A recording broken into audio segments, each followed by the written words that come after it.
Kelly. I'm a retired firefighter paramedic and former psych ER nurse. I'm here today to talk about Resilience Standard 11, ABCs. In this context, ABC stands for Activating Event, Belief, and Consequence. It's a tool that allows us to increase our self-awareness, to understand our habitual and patterned reactions to triggers, and to pause in that moment to create the space to reconsider and to choose a different course of action, a different response, so that we can get a better outcome than what we might have with our traditional responses. When we look at the ABC tool, it's interesting in that what it really does is it gives us greater self-control. And as responders and healthcare workers, we are all about control. We like to feel like we're in charge and like we can handle things. ABCs is a really simple tool for us to better manage ourselves to achieve the outcomes we want to. When we think about stress, we're often focused on the external events, the thing we think caused our stress. But actually, stress doesn't come from the external events as much as it does our internal stories, our narrative, our beliefs. It's what's running in our heads that triggers our reactions and our emotional responses to things. One of the interesting points for us in these high stress professions is that the more stressed and the more hypervigilant we are, the less resilient we are, and the more likely we are to interpret neutral stimuli as threats, causing us to be reactive and defensive, many times in ways that aren't at all constructive or helpful to us.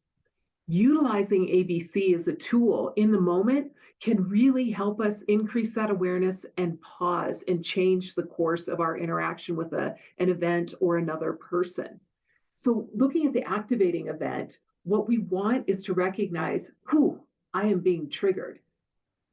That's the first step. The second is, why am I being triggered and what am I telling myself that's adding fuel to this fire? The third is to think about, how do I want to react in this moment, whether I'm feeling anger or aggression or hostility or offended. And is that really going to put me where I want to be? Am I going to feel good in the moment and feel real bad later? And if I am, what can I do to change that? So there's a couple of different steps with the ABCs. The first is when experiencing an intense emotional reaction, and usually the warning to us is the reaction's way out of sync with the actual trigger, the external event.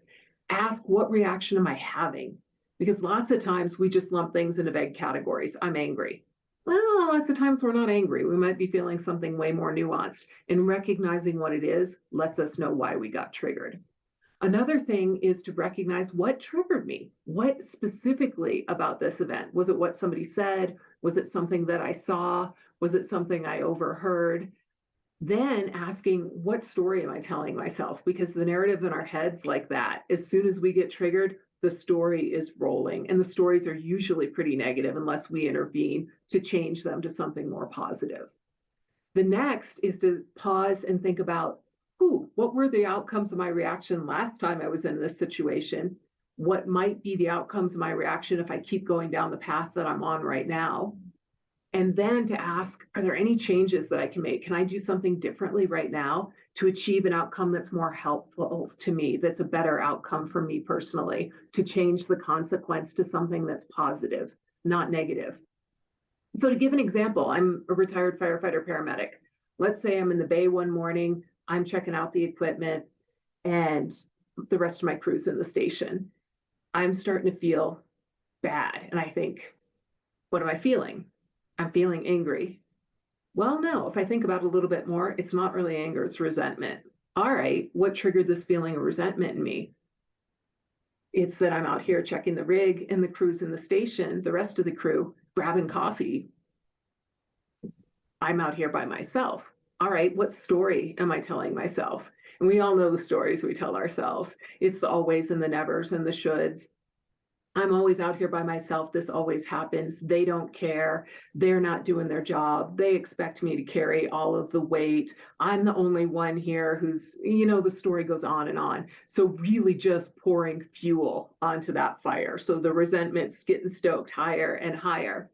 Next step would be to think about, what's going to be the outcome if I just sit out here stewing in this toxic soup that I'm creating?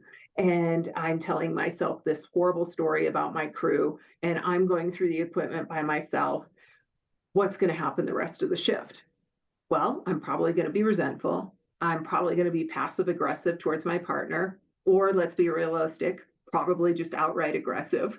And it's not going to be a good shift. It's going to color the rest of my day, the rest of my experiences with everybody else. They're not going to understand why I'm upset. So they're going to react back to me unless they're using ABCs. But so then the next step, the thing that is really key and the thing that ABCs are really good at is to ask myself, are there any changes I can make to get me a better outcome so the rest of the shift isn't already going to suck and I'm not going to have a strained relationship with my crew? Yeah.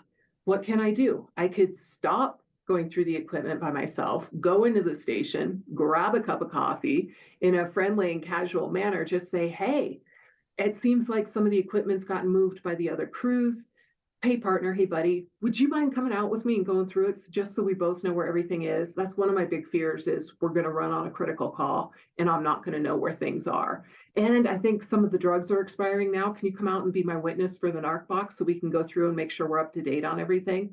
Another thing I'm just really nervous about. I'd really appreciate it if you could come help me. At that point, most likely the outcome's going to be, yeah, sure. We go out, we get everything done. I feel better.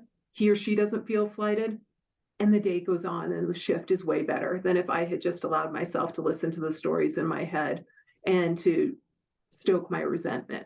So ABCs, it's not a complicated tool, and the more we use it, like any other tool, the more adept we get at using it, the faster we recognize we're being triggered. We recognize why, we know if it's out of proportion or not, and we can find a conscious alternative route before we say the thing, do the thing, hit send, and then get filled with regret or shame or embarrassment afterward when we weren't really coming from our best place. In summary, one of the quotes that we found that we think just really encapsulates ABC as a tool in its own right comes from Viktor Frankl, a psychiatrist who is one of the founders of existential theory. He wrote that everything can be taken from a man, but one thing, the last of the human freedoms, to choose one's attitude in a given set of circumstances, to choose one's own way. And the most impactful thing about that statement is he didn't think about it while he was sitting in an armchair smoking a cigar. He fabricated this theory and made that quote while he was in a concentration camp as a prisoner. And if he could see this potential and if he could exert the control over his reactions during such a time of overwhelm and stress and mistreatment, we can also do it in our lives. So that's ABC. It's a great tool. It's a great way to increase our resilience, in large part because we're not adding to our stress load inadvertently. Thanks.